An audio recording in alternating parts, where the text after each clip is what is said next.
morning again.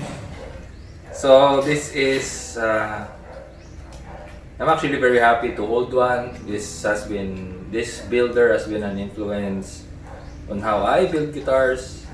This is a guitar made by Mr. Toon.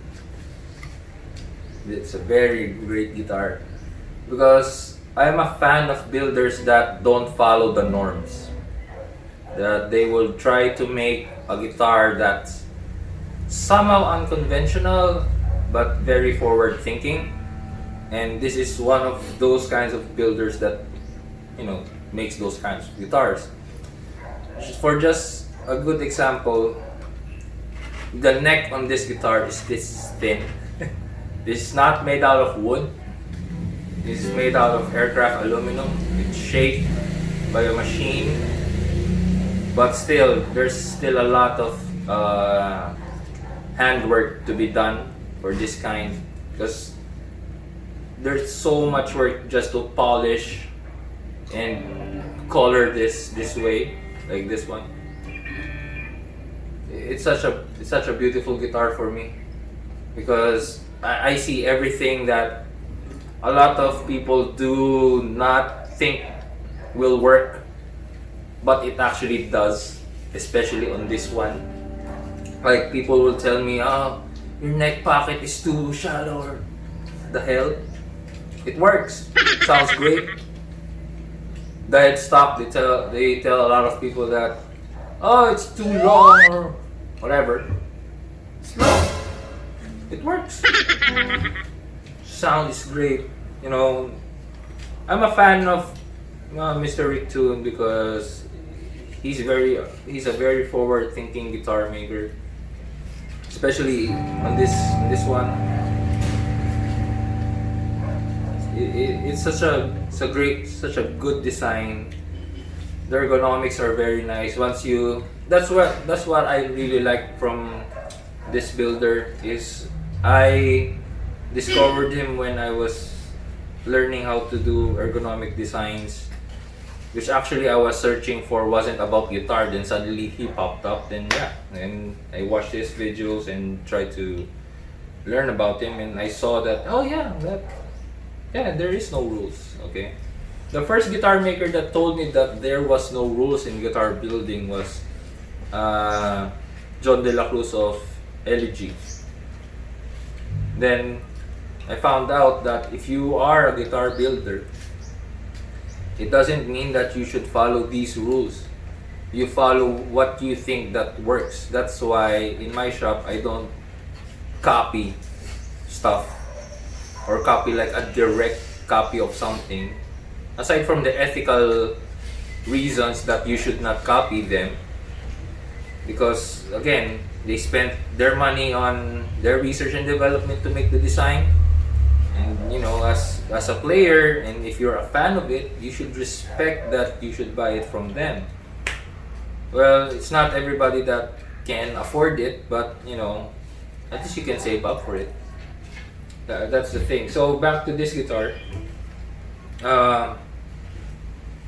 Toone also makes his own bridges. These pickups I forgot, but I know it's custom made for him. They sound really very versatile. So, example, second.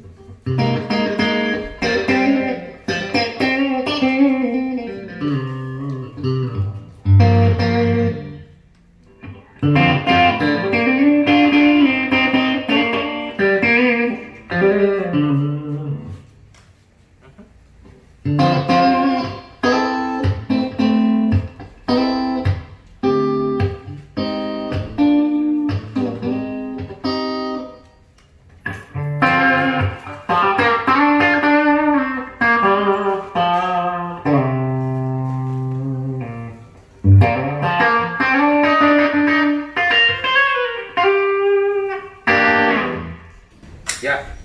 Then maybe excessive for other guys, but it's actually useful for me is this one.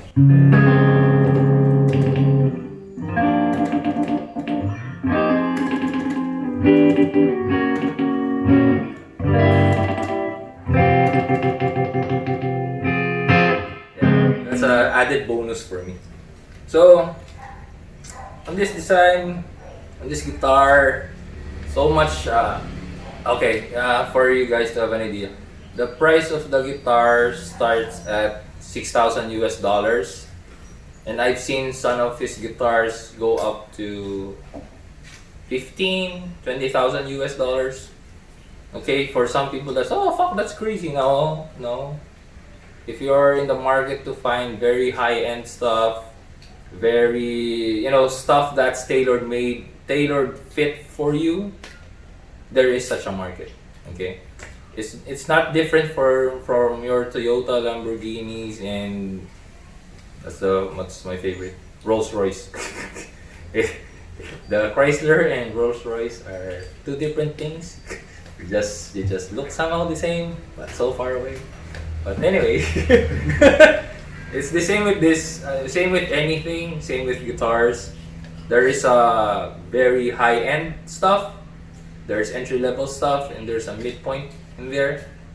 So for this brand, this is their entry-level stuff.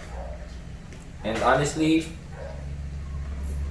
I was not disappointed. I've been trying to hold one for since about 4 years. It's the first time I held one, played one, and it's all what I expected Toone's guitar to be. Ergonomic, sounds good, very versatile guitar.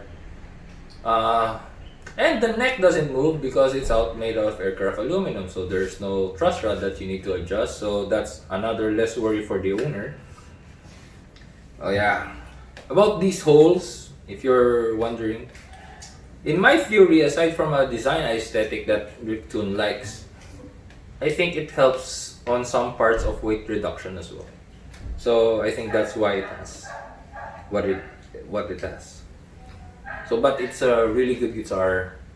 The tuners are hip shop, frets are stainless, the neck is aluminum, the pickups are custom, carbon fiber pick guard, the bridge is custom, and the ash. Okay, a lot of people think that when you buy ash, it's just, oh, okay, just buy ash.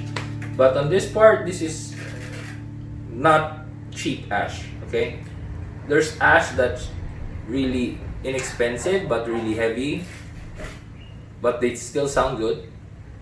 But I mean, not really expensive, it's still expensive because it costs, like, in our currency, the best ash that you would get but not too expensive would be 8 to 12,000 pesos. That's not a body yet, that's just the price of the ash. There are really good ones that are so expensive that it doesn't make sense anymore for the budget that I make guitars with, so I don't buy those. But yeah, these all basically high-end materials, high-end skilled guitar maker. I think what he's charging for what he does, maybe but a bit tad lower of what I think he should, but again, this is his entry-level model, and it's still I think 6,000 US dollars or 7,000 US dollars. I'm not really too sure about the price, but I know it's in that range. But again, he has other models that cost like 15,000 and 20,000 US dollars.